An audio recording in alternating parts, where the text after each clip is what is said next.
Hi, I'm Joel Gist, the Director of Operations here at Calvin Crest, and I want to talk to you a little bit about the direction that Calvin Crest has moving forward in caring for the land at Calvin Crest. We've suffered from some pretty difficult and tragic events over the last few years. The death of a number of pine trees due to the bark beetle and the drought, and then the burning of 2/3 of the property here due to the railroad fire.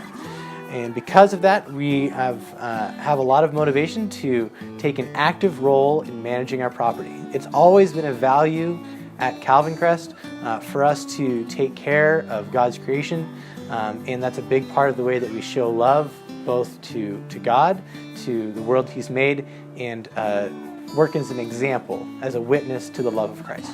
And so doing this management is a big part of fulfilling that aspect of Calvin Crest's mission. So Tom Hobby is working as a consultant for us in helping to manage and navigate this project, and you're going to be hearing from him a little bit about it and what that involves. Greetings and welcome to Calvin Crest. My name is Tom Hobby. We are developing a new forest management plan for Calvin Crest. And the objective of the forest management plan is to do not only the salvage and the removal of the dead trees, but to reforest the property so that future generations will have a showpiece to show how we, as God's stewards, will be able to care for this creation for the next 100 years of Calvin Crest. The problem with the wildfire issue in the Sierra is that we've altered the forest structure and the density of the forest through our fire suppression and our logging practices over time. So the bottom line is we don't have the same forest that was here 100 years ago. In California today, there's 129 million dead pine trees due to the western pine beetle. The problem has been that over 100 years we've done our logging and our fire suppression have created a forest structure and a forest condition that's overstocked. That means there's too many trees on the land.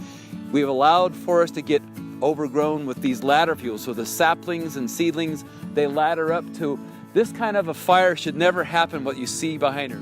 How do we solve this problem going forward?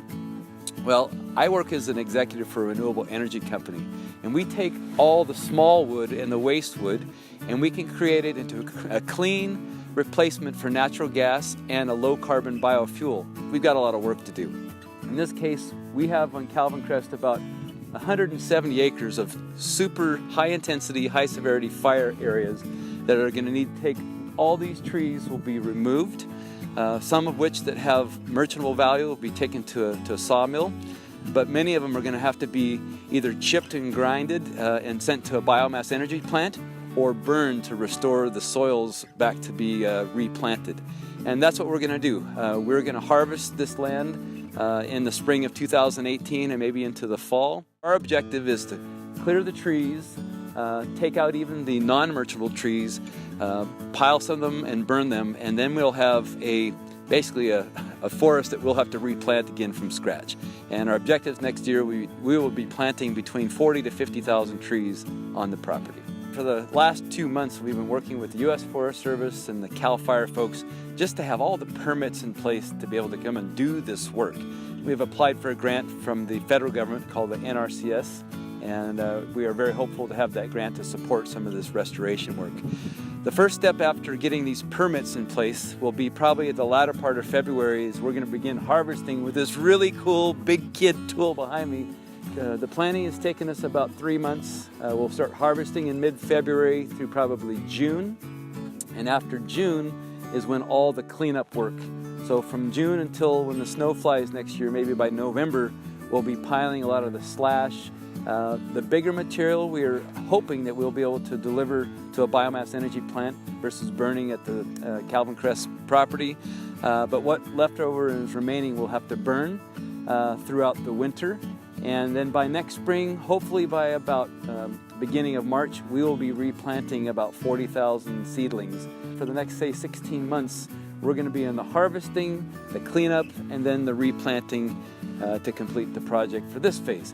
And then over time, as the future goes on, we are going to come back down to the main part of camp, and we're going to do a forest thinning and a fuel treatment to reduce the hazard of wildfire, and we're going to be taking out some of the smaller diameter trees